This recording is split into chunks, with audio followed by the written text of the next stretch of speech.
Hola, buenas tardes, bienvenidos a otro episodio de Hablemos de Bitcoin, podcast de Satoshi en Venezuela, donde estaremos entrevistando a John Carvalho, hablando un poco sobre maximalismo, las adversidades que enfrenta Bitcoin y que nos cuente un poco sobre los proyectos que actualmente él está manejando. El día de hoy estamos estrenando transmisión a través de Twitch conjuntamente con YouTube. Javier estará entrevistando directamente a John, mientras que yo voy a estar haciendo la traducción de inglés a español por acá en Twitch para tener una transmisión simultánea en ambos idiomas y poder garantizar aprovechar mejor el tiempo de los invitados extranjeros de habla inglesa, por supuesto. Dentro de breve estaremos comenzando mientras Javier se conecta y daremos Bueno, arranque bueno, a bueno, nuestra bueno, ya entrevista. estamos en un nuevo episodio de Hablemos de Bitcoin,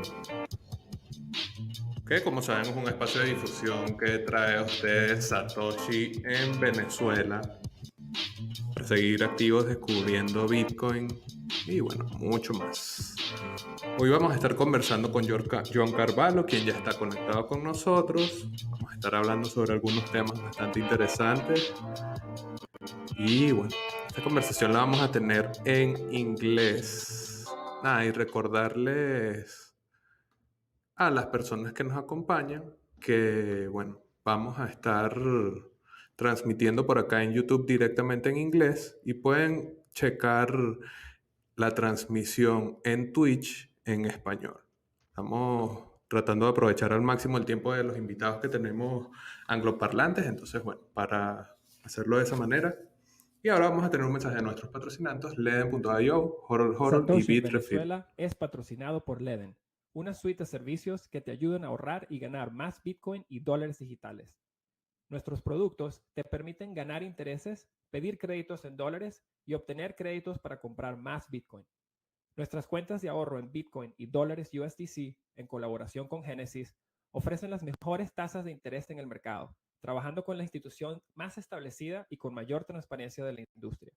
Puedes comenzar a ganar el 6,5% anual en tu Bitcoin y el 10% anual en tu USDC desde ya, y mantendremos estas tasas por el resto del año. Nuestro servicio B2X, exclusivamente en Lend, te permite utilizar el Bitcoin que ya tienes para obtener un crédito en dólares y comprar el mismo monto de Bitcoin, utilizando un crédito respaldado por Bitcoin para duplicar el monto de Bitcoin que posees. Y si necesitas dólares, pero no quieres vender tus Bitcoin, puedes seguir siendo el dueño de tus Bitcoin y obtener un crédito en dólares en 24 horas. ¿Quieres ponerle alas a tus satoshis? Aprende más en leden.io. Y ahora un mensaje de Bitrefill, que es la manera más sencilla de vivir en cripto. En este caso, para recordarte que puedes utilizar tus satoshis, bien sea on-chain o vía Lightning Network, para recargar el saldo de tus cuentas en dólares o euros dentro de la plataforma de Bitrefill. Entonces, bueno, recuerda que tienes esa opción y es la manera más sencilla de vivir en cripto.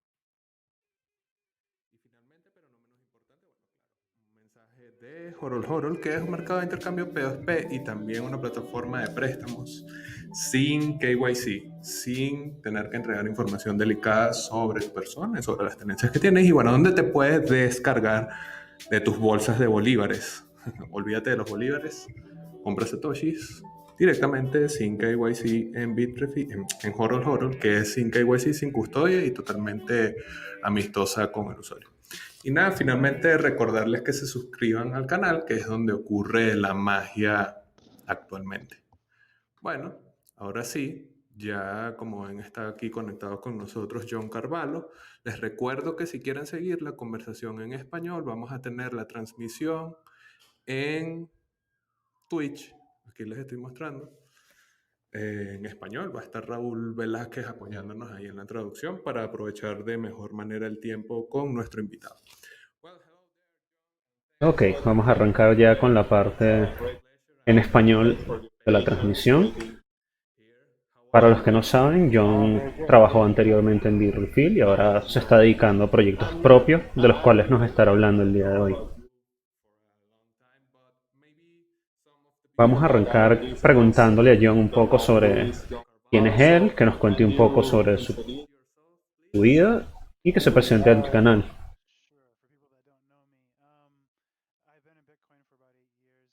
Él nos dice que ha estado en Bitcoin aproximadamente desde hace 8 años.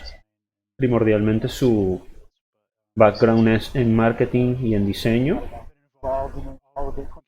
Y desde entonces ha estado involucrado en prácticamente todas las comunidades de Bitcoin desde hace 8 años. Ha formado parte de varias compañías y ha logrado recaudar fondos para sus inicios.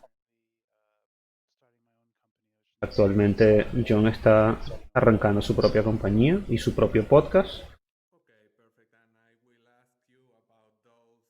Y bueno, por supuesto, la pregunta obligatoria que tenemos en el programa, que es preguntarle a las personas cómo llegaron a Bitcoin y cuánto tiempo llevan en Bitcoin y cómo se dieron cuenta de su verdadero interés en Bitcoin. ¿Cuál fue su momento Bitcoin realmente?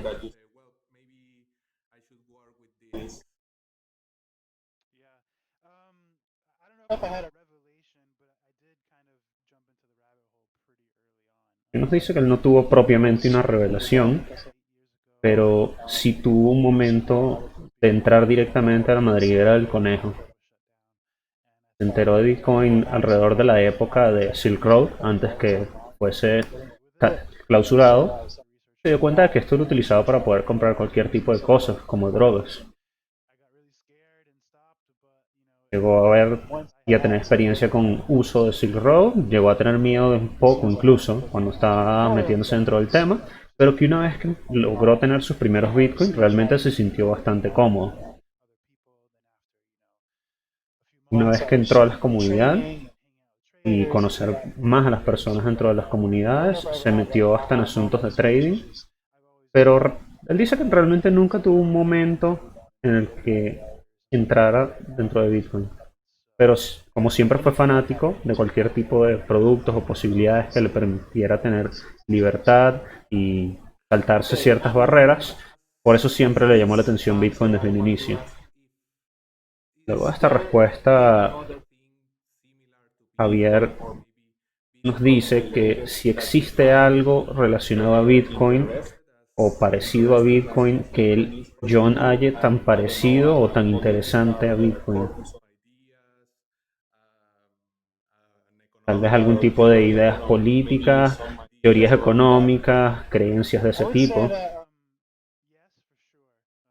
Y nos dice que sí, que trata de articular mejor cómo ve Bitcoin y desde un punto de vista científico, pero él no es matemático, no es economista, no es desarrollador, no es programador, pero que ha tratado de involucrarse desde su propia experiencia.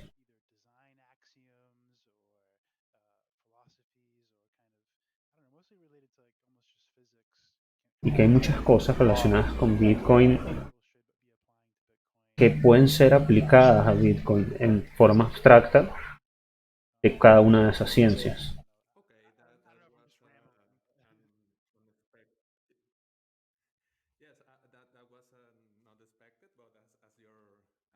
Como dice Javier, es una respuesta un poco esperada, pero que su respuesta aún así es bastante interesante. Darnos cuenta que le he escuchado varios podcasts de John, por ejemplo con Peter McCormack, donde él mencionó que John sentía la necesidad de defender a Bitcoin. Esto fue aproximadamente en enero de 2019. Y en ese podcast John manifestó algunas ideas en torno a esto, la idea, la noción de defender a Bitcoin.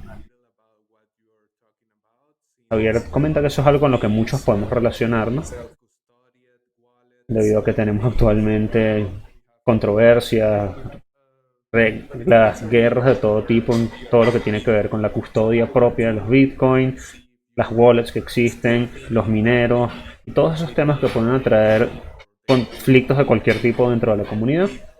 Entonces, en últimas, lo que, lo que queremos saber es si John aún mantiene esa postura. Él nos cuenta que él no ha cambiado esa posición. Él dice que si no defiendes Bitcoin realmente no lo estás usando. Algo tan sencillo como usar tu propio nodo y imponer tu posición dentro de la red es una forma por sí sola de defender Bitcoin.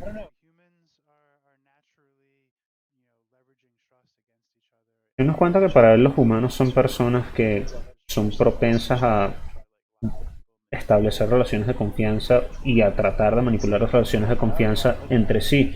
Sea como sea, siempre surgen conflictos de este tipo y ese es más o menos el mismo paradigma que plantean las altcoins. La gente que trata de utilizar esta tecnología tiene distintas formas de presentarla, tanto aquellos que lo utilizan para mejorar la vida de las personas, como aquellos que lo utilizan para enriquecerse. Como nos dice John, debe existir alguna suerte de código acerca del código de software de Bitcoin como tal,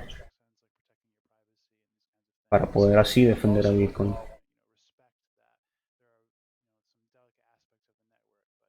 Como él nos cuenta, hay muchos aspectos delicados acerca de la red y que mucha gente no tiene conocimiento técnico sobre cómo programar.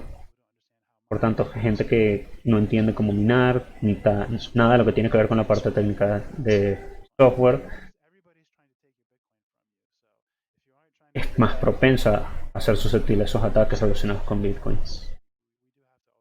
Obviamente, como dice John, mucha gente siempre está tratando de quitarte tus Bitcoin. Entonces, siempre hay que defender Bitcoin para evitar ese tipo de problemas. Cada quien a su manera trata de adueñarse de más Bitcoin, que pueden ser los que poseen otros menos incautos, sembrando el supuesto FOD.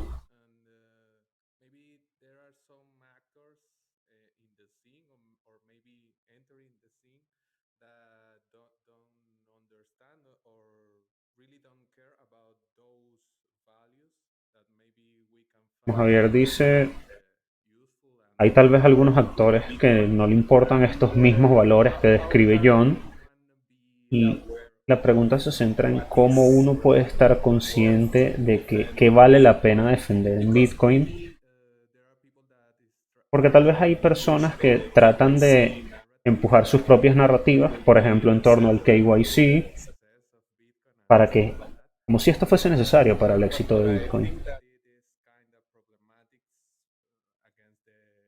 Desde el punto de vista de Javier, por lo menos, es algo problemático, quizás atenta contra la misma naturaleza de Bitcoin. Entonces, la pregunta es, ¿cómo podemos estar conscientes de que es importante?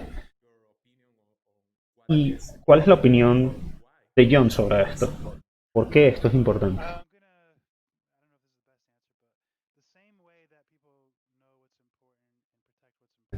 La respuesta que nos trata de dar John, dice que no está muy seguro, es que la mejor forma de proteger Bitcoin es entenderlo de verdad, comprender por qué es importante y cómo funciona. Si él lo tuviese que poner desde su punto de vista, él diría que él está aquí por el dinero soberano, por la privacidad y ese tipo de cosas. Y hay gente que está aquí porque quiere tener Bitcoin para comprar más cosas. Y a su manera de ver, ese tipo de gente tal vez no defienda Bitcoin de forma apropiada. Como indica John, y coincide con Javier, él cree que hay actores que pueden utilizar Bitcoin para eso. Pueden utilizar la fama y la atención que le trae Bitcoin, el tipo de seguidores que generan a través de producir contenido de Bitcoin, para valerse de eso. Y eso no necesariamente significa que uno deba confiar en esos actores.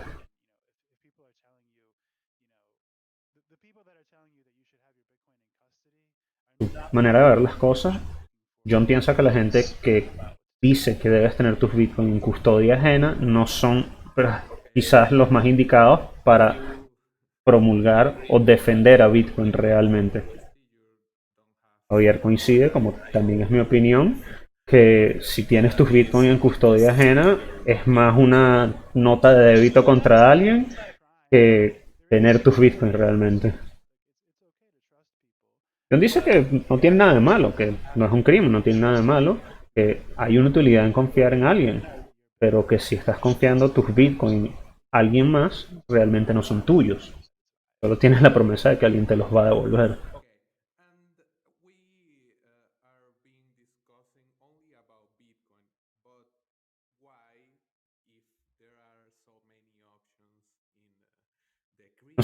Primordialmente nosotros discutimos sobre Bitcoin, pero ¿por qué? Habiendo tantas opciones dentro del espacio de las criptomonedas. ¿Por qué? Si existen tantas, ¿cuál es tu razonamiento, John, para razonar que hay que centrarse en Bitcoin? ¿Por qué? Si hay casi o más de 8.000 criptomonedas en el criptoespacio. John muy correctamente responde que ¿por qué elegir cualquier opción entre 8.000 opciones? Y bueno, sencillamente se resume a que es la mejor opción. Y esto depende realmente de por qué la persona está aquí. Porque quiero guardar mi riqueza en Bitcoin a largo plazo. Bueno, sencillamente porque es la más estable y es la más segura, es la cadena más sólida y por lo tanto es la que tiene mayores probabilidades de que Bitcoin siga acá dentro de unos años y que al mismo tiempo conserve y aumente su poder de compra. Claro, él dice que esta pregunta varía mucho según el tipo de persona. O sea, por ejemplo, existen traders que preferirían no realizar operaciones con apalancamiento, sino hacerlo a través de las altcoins para utilizarlas para enriquecerse. De su manera de ver las cosas, mucha gente utiliza las altcoins para apostar, básicamente. Porque de esta forma sencillamente pueden hacer más dinero.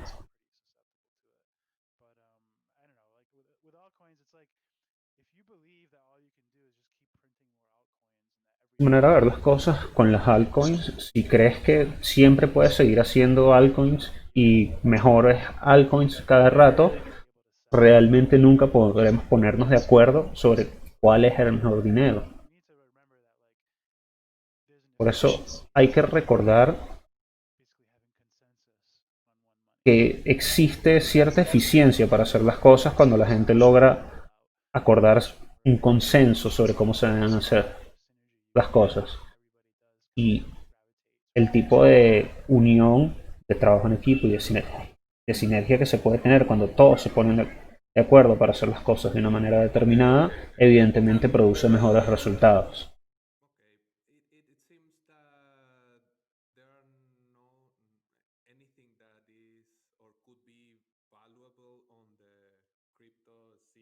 Javier comenta que, bueno, al parecer no, no, a primeras de cambio no parecería que hay algo de valor en ninguno de estos otros proyectos.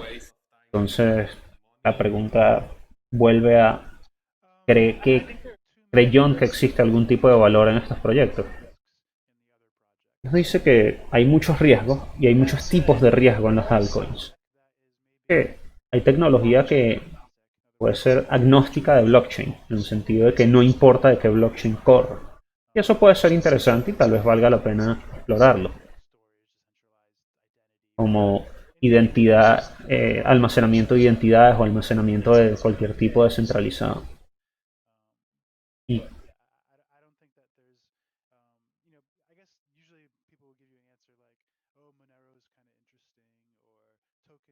aunque las cosas descentralizadas pueden llevarse bien con Bitcoin, una respuesta muy común en las personas suele ser mencionar que Monero es interesante o Ethereum es interesante porque produce ciertas prestaciones o hace aportes en materia de privacidad que Bitcoin no hace. Aunque a su manera de ver las cosas, Ethereum es interesante, él cree que no es lo suficientemente interesante para cumplir su propósito. Por ejemplo, Ethereum está en fase 2.0, lo cual sugiere que su fase inicial no necesariamente es la mejor forma de implementar lo que Ethereum propone. Él cree que existe utilidad para los tokens, tokenizar instrumentos como bonos o cosas que realmente sean tangibles, tokenizar ese tipo de cosas puede tener algún tipo de utilidad. Algo muy parecido a lo que son las stablecoins o formas de crédito tokenizadas.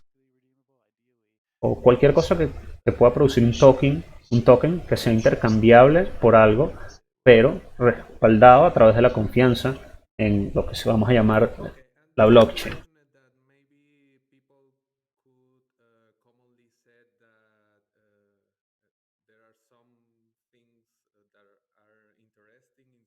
Javier dice, John nos comenta que él cree que hay cosas interesantes en ciertos proyectos, entre ellas Monero, lo cual nos lleva directamente al tema de la privacidad en Bitcoin. Cosas que van de la mano como con las wallets de custodia propia, los coin swaps y todas estas cosas que parecen estar siendo construidas o desarrolladas en este momento para atacar este tema.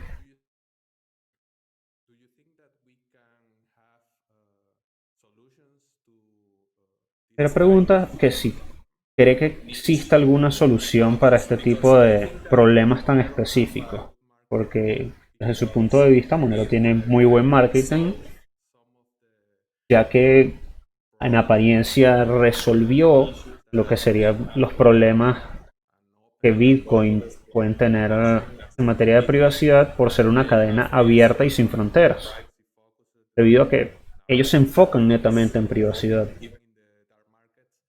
el cual presenta mucha utilidad en mercados oscuros. Y bueno, en este caso la pregunta es si John piensa que él cree que esto se puede resolver dentro de Bitcoin o en alguna otra capa de Bitcoin, o en otra cadena u otro token.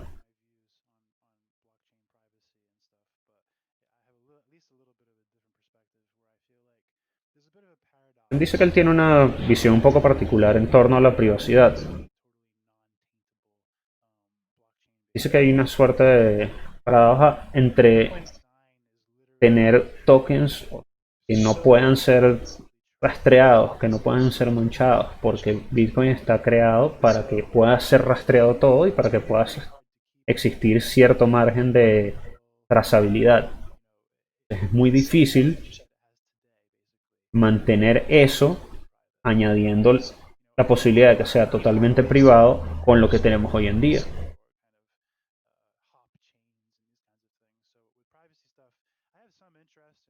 Entonces, nos dice que tiene algún tipo de interés en cuestiones de privacidad como los atomic swaps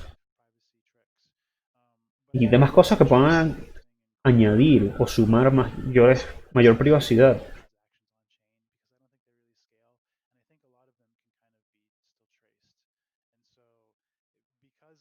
Pero que en definitiva la mayoría de las transacciones son on-chain y que fuera de ello de igual forma pueden ser trazadas. En definitiva es lo que cree es que para realmente enfocarse en esto y hay que ser el tipo de persona que tiene que estar muy pendiente de atender a la privacidad y este tipo de cosas. Porque existen formas efectivas en las que los coin joins te protejan lo suficiente y existen formas en las que puedes cambiar Bitcoin por Monero a volverte prácticamente anónimo. Esto tiene cierta reputación, tiene demanda, pero en últimas no sabemos qué tan grande realmente es esta demanda.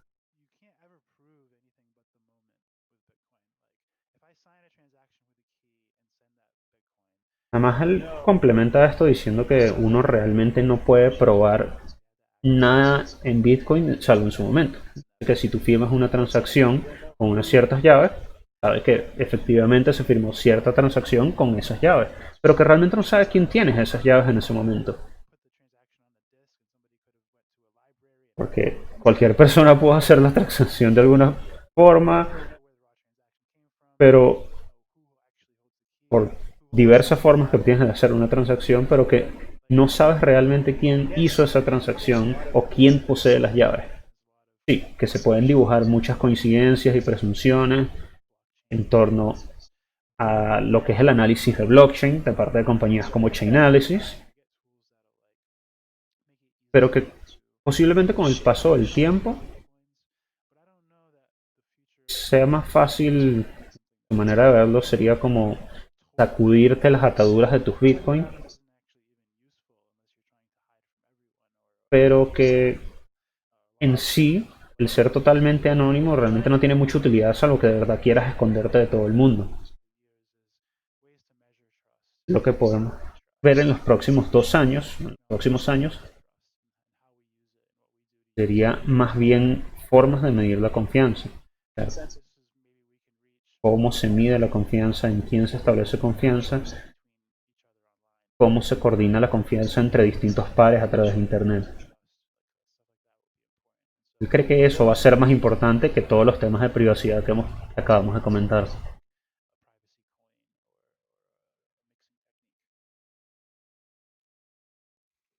Y eso desde su punto de vista es mucho más interesante que algo como una moneda de privacidad del tipo que es Monero.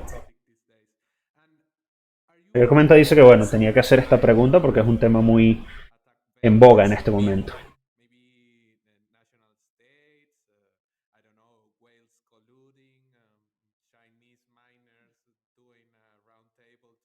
Javier nos recuerda que existen muchos puntos de ataque para Bitcoin, estados, mineros chinos. Hay varios enfoques que pueden atacar Bitcoin y si John considera que esto es algo que realmente puede hacerle daño a Bitcoin. Como dice John, que si él realmente está preocupado de que se va a despertar un día y sus bitcoins van a estar desaparecidos o borrados, no, él no se preocupa por eso. Ahora, si cree que va a suceder algo que va a matar Bitcoin de acá a uno o 2 años, tampoco cree que eso va a suceder. Pero sí cree que existen varias cosas y varias interesantes que van a provocar que Bitcoin sufra un par de guerras. Entre estas, la más importante y tal vez la más grande a temer sería el Estado.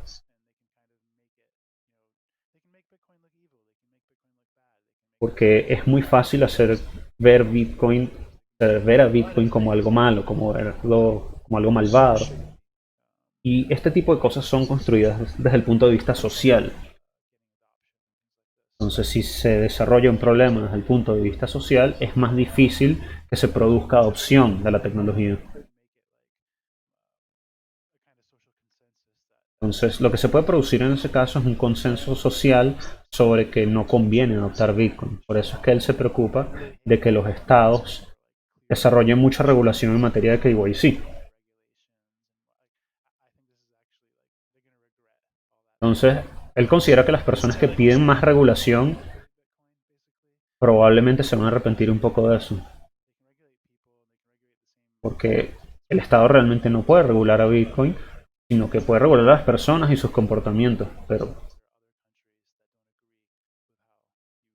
no puede regularlo, ningún Estado puede regular a Bitcoin mientras existan otros países o naciones que no estén de acuerdo sobre cómo regularlo.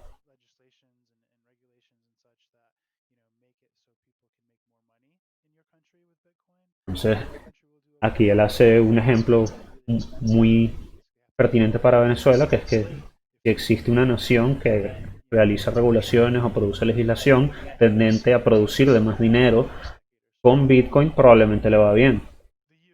Entonces, por citar un ejemplo, si el Reino Unido impusiera un montón de regulaciones desmedidas que exigieran KYC, mayores impuestos y mayor regulación en general para Bitcoin en el Reino Unido, pero Rusia no hiciera lo mismo, probablemente simplemente mucha gente abandonaría el Reino Unido y se iría a Rusia para buscar preservar sus negocios.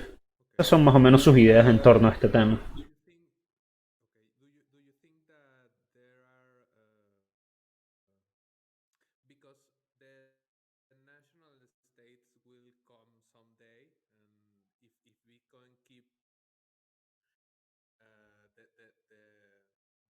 Como nos dice Javier, en algún momento hay que aceptar que los estados y las naciones vendrán por Bitcoin en algún momento. De hecho, tal vez algunos estados se meterán en Bitcoin en cierto momento. No sabemos hasta qué punto van a convertir sus reservas nacionales en Bitcoin, pero ¿acaso existe algún punto donde los estados y las naciones se vuelvan peligrosos para Bitcoin más allá de las regulaciones? Esto porque obviamente Bitcoin es autorregulado por su propio código, pero si cree que esto puede afectar lo que es el componente social de los usuarios de Bitcoin. ¿Dónde considera John que está este punto?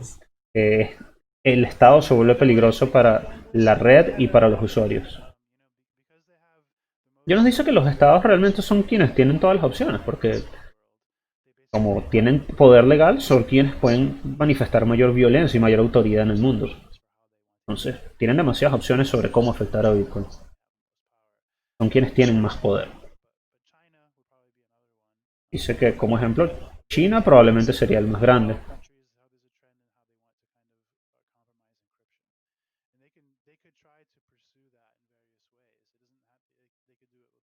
Adicionalmente, él cree que muchos países tienen intenciones, legislación y la voluntad de interferir sobre cómo se da la encripción, en el sentido de que sea difícil incluso conseguir un chip de computadora que no pueda ser encriptado, lo cual, quién sabe si eso ya es cierto. Esto es un tema muy controvertido actualmente, especialmente en Estados Unidos, porque las agencias de seguridad buscan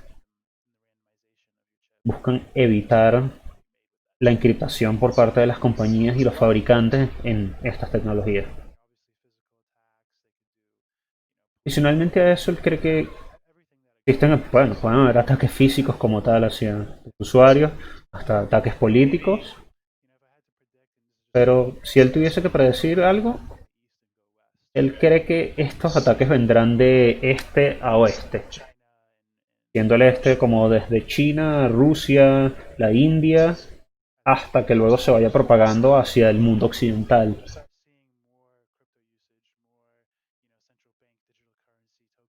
Pero como estos son los primeros sitios que están presentando más uso de criptomonedas, más de monedas digitales emitidas por bancos centrales,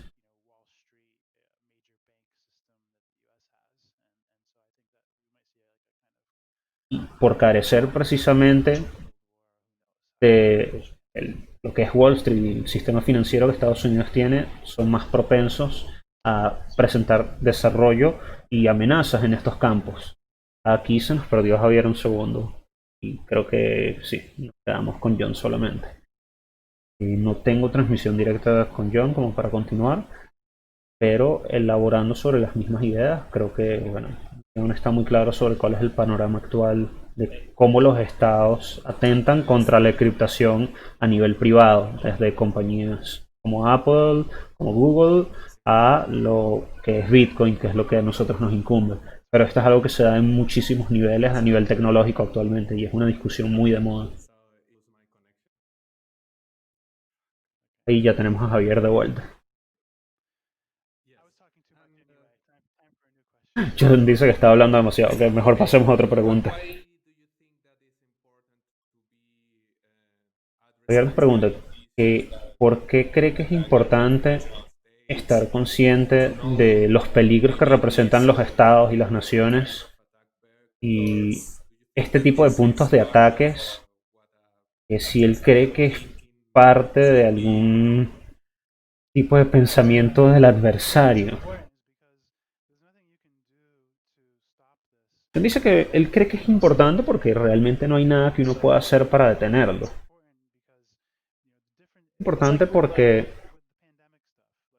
como con el tema de la pandemia que sobrellevamos actualmente, porque mira, allá afuera hay gente que se molestará contigo por no usar un tapabocas, una mascarilla, y en cambio habrá gente que se molestará contigo por utilizarlo. Y probablemente ninguno de los dos conoce científicamente por qué debes usarlo, por qué no debes usarlo. Pero socialmente se crea una matriz de opinión en torno a esto.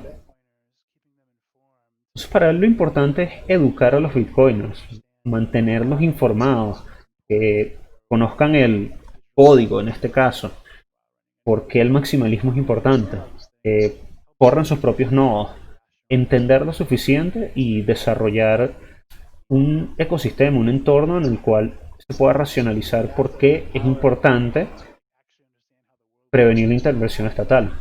Él cree que hay que empoderar a la gente para que esté lo suficientemente equipada e informada para votar por las cosas correctas y simplemente no capitular ante la presencia de más leyes, más regulación y más intervención. Esta es básicamente la forma de conducirnos por el camino correcto. Vamos a pasar a hablar un poco del trabajo de John o a qué se dedica actualmente. Primero vamos a preguntarle qué es The Biz, que es un podcast, pero que se autodefine como un experimento de podcast. Entonces, vamos a ver de qué va eso y qué es The Biz, el podcast de John Carvalho. John, el Biz surge porque él siempre planeó hacer un podcast y siempre tuvo el plan de hacer un show, contenido regular desde hace 3 años. Entonces dice que ya había tenido entrevistas muy exitosas, como nos comenta Andrés ahí, desde su entrevista con Roger Ver o con Charlie Lee, ya que había estado trabajando con compañías de Bitcoin y al mismo tiempo hacía podcasts o programas con otros Bitcoiners, pero que a menudo encontraba o no se sentía cómodo, no le gustaban los sponsors que tenían algunos de estos programas y entonces él quería su propio medio donde él pudiera expresar posiciones de una manera más beneficiosa para Bitcoin y para él. Dice que Dice que el podcast se va a enfocar primordialmente en ayudar a profesionales o negocios o emprendedores o fundadores de Bitcoin o gente que apoya negocios de Bitcoin como abogados, diseñadores, cualquier cosa relevante para aquel que esté tratando de ser un emprendedor o crear o desarrollar cualquier cosa en Bitcoin. Y eso es más interesante para él dentro del podcast que quiere hacer. No va a tallar mucho, pero bueno, dice que la concha de mango, por decirlo de alguna forma, en venezolano, es que el podcast no va a ser gratuito. Bueno, hay toda una página de internet que va a estar dedicada a esto y que ya ha grabado varios episodios, unos 4. El contenido primordialmente ya está listo y será estrenado pronto. Pero que bueno, están todavía corrigiendo algunas cosas hacia el final, algunos bugs, algunos problemas. Pensó que ya estaría listo, pero todavía no. Cree que posiblemente espera que esté listo dentro de 2 semanas. Dice que utilizará la página web para el podcast de manera de poder continuar este experimento para usar Bitcoin y tecnología centralizada de Bitcoin para poder monetizar el contenido.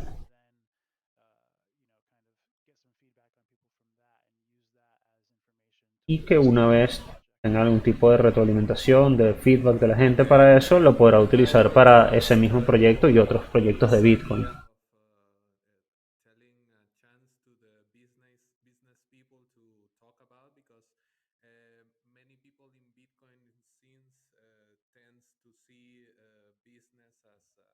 Javier nos dice acá que, bueno, quiere indagar un poco sobre qué es eso de darle una oportunidad a los negocios de Bitcoin, darle una plataforma, porque mucha gente en Bitcoin se siente un poco aversa a todo lo que es la gente en negocios tradicionales de Bitcoin, no, negocios tradicionales ajenos a Bitcoin, porque creen que solo quieren hacer dinero de Bitcoin. Entonces, si lo que John quiere en este caso es utilizar su plataforma, su cantidad de seguidores, su alcance para este tipo de plataforma. Exactamente por qué quiere hacer eso.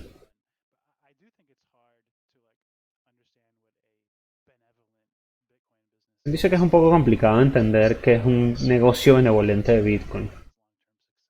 O sea, que apuesta más hacia el éxito a largo plazo de Bitcoin. Es algo muy difícil de conceptualizar.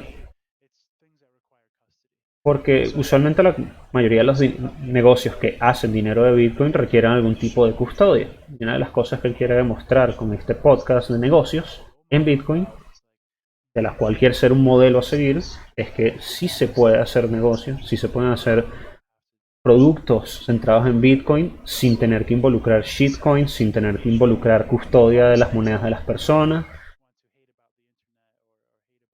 y ese tipo de cosas que la gente detesta. O sea, sin involucrarse con lo que es el status quo de lo que ya tenemos en materia de negocios y finanzas, él quiere demostrar que esto se puede hacer con Bitcoin sin tener que involucrar shitcoin. Mucho que él quiere hacer, pero primordialmente va en contra del status quo financiero que tenemos actualmente, tanto en Bitcoin como fuera de él. John actualmente tiene un proyecto que está en stealth mode, para los que no lo sepan, eso es cuando una compañía está en sus fases iniciales, pero no quiere revelar su mercado u objetivo principal para no perder una ventaja competitiva con posibles rivales. Entonces, bueno, ¿Qué nos puede decir John sobre este proyecto que está en fase de sigilo? Efectivamente, él nos dice que no nos puede comentar mucho, pero tiene una visión general de algunos productos de software que él quiere construir para completar lo que sería la espiral o el círculo de una economía circular en Bitcoin. Entonces, identificar, sería identificar servicios, productos y tecnología que hagan a Bitcoin útil de una forma similar o para sustituir productos o cosas de Internet que ya utilizamos hoy en día. Básicamente, para cambiar el status quo actual de usar Internet de una forma en la cual comprometas tu información con terceros todo el tiempo. He hecho mucha investigación sobre distintas tecnologías y productos de software y que uno de ellas es que está haciendo una wallet, algo que él mencionaba antes. Una wallet que se supone que va a tener prestaciones únicas, pero que se supone que va a tener cosas que la diferencien del resto de las alternativas que tenemos en el mercado. Tiene que ser una wallet de Bitcoin y Bitcoin Lightning, solo que no sabe cuándo eso estará listo, ni cuándo realmente la compañía saldrá a la luz pública, porque todavía tienen detalles que están finiquitando. Pero primordialmente van a ser algunos productos de páginas web, pero que tienen muchos planes en general para 2021. Él ansía poder compartir esta información con qué negocios están trabajando y especialmente la aplicación de Wallet y al menos otra cosa grande a destacar.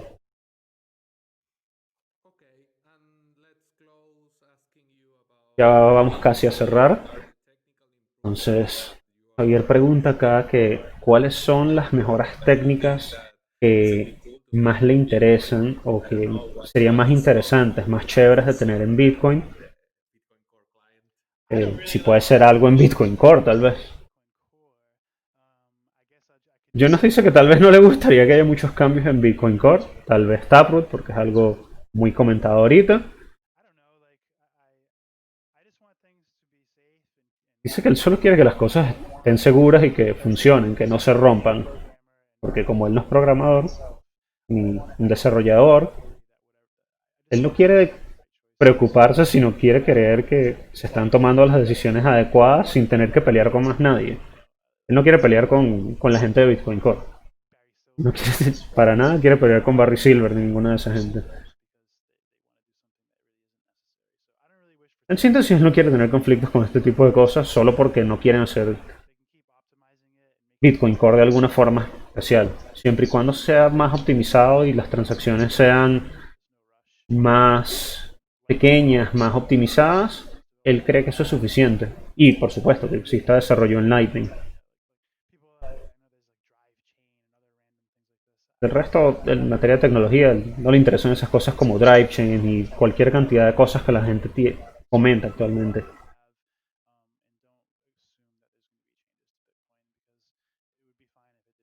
Dice que no cree que haya cambios en Bitcoin en ese sentido, porque bueno, estaría perfectamente bien que no sucedan cambios de ese tipo, básicamente.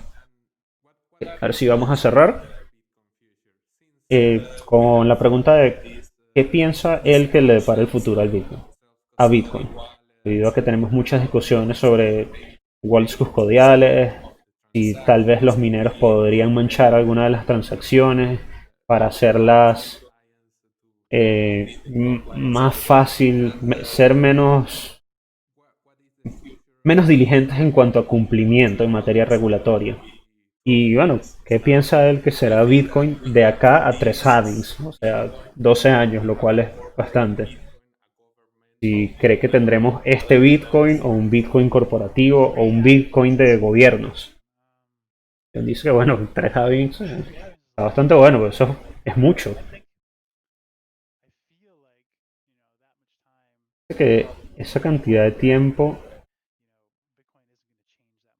él cree que estamos en un punto en el que no va a cambiar mucho más Bitcoin en su vida, a lo largo de su vida.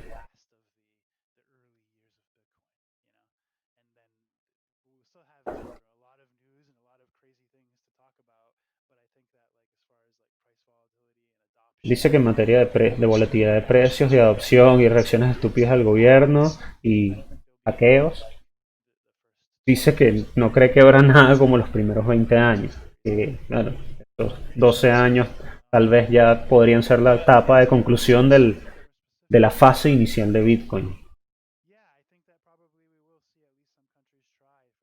Sin embargo, cree que es probable que veamos algunos países intentar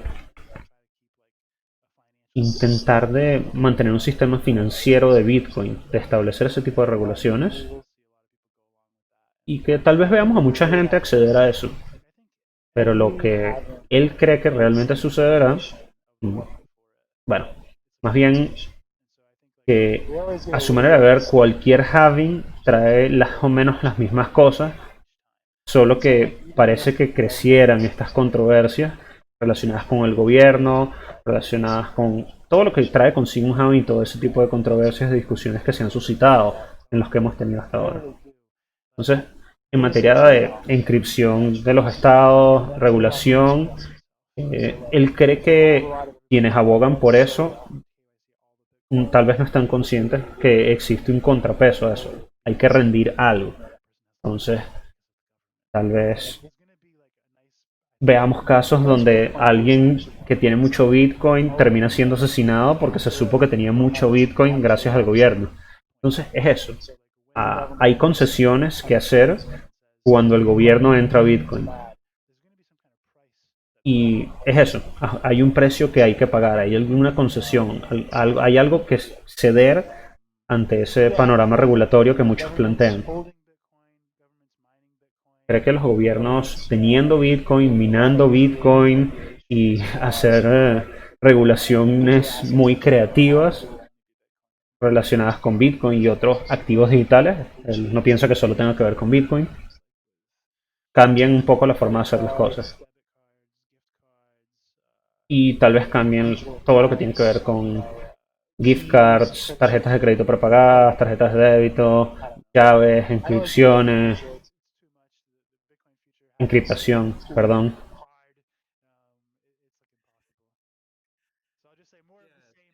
Entonces, básicamente él dice que es difícil de predecir, pero él diría que más o menos su predicción sería más de lo mismo, pero diferente. Bueno, ya estamos cerrando. Queremos saber dónde podemos encontrar a John. Ahí tenemos su handle de Twitter, su usuario de Twitter, que es Bitcoin Error Log. Pero si quisiéramos saber dónde más encontrarlo, dice que está un poco ocupado últimamente, entonces no ha tuiteado mucho, pero que bueno, que lo sigan en Twitter, donde va a estar informando sobre la compañía y el podcast de Bitcoin, el cual tiene su propia cuenta. Entonces pueden seguirlo también para que estén al tanto de eso. Mientras él va jugando un poco con ese experimento. Entonces pueden acompañarlo en esa travesía. Javier acaba de dejar el usuario de Bitcoin Biz dentro de la descripción del video. Y bueno, básicamente con eso terminamos la entrevista. Ya hablamos un poco con John, y un poco de todo realmente, de lo que queríamos abarcar. Y bueno, ha sido excelente tener a John acá en Satoshi en Venezuela.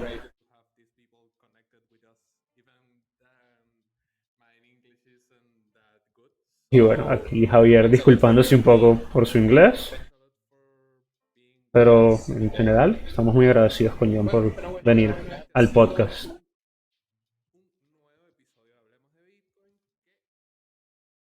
Bueno, ya estamos cerrando acá. Quisiéramos agradecerle a quienes nos sintonizaron a través de Twitch en esta primera transmisión en inglés y español, en dos streams al mismo tiempo de Satoshi en Venezuela. Trataremos de ahora en adelante de tener a los invitados de habla inglesa en traducción simultánea a través de Twitch y YouTube para poder aprovechar el tiempo mejor con todos los invitados que traemos al podcast. En ese sentido, bueno, me despido de ustedes y espero acompañarlos nuevamente por acá en Twitch con nuestro próximo invitado en Satoshi en Venezuela. Luego.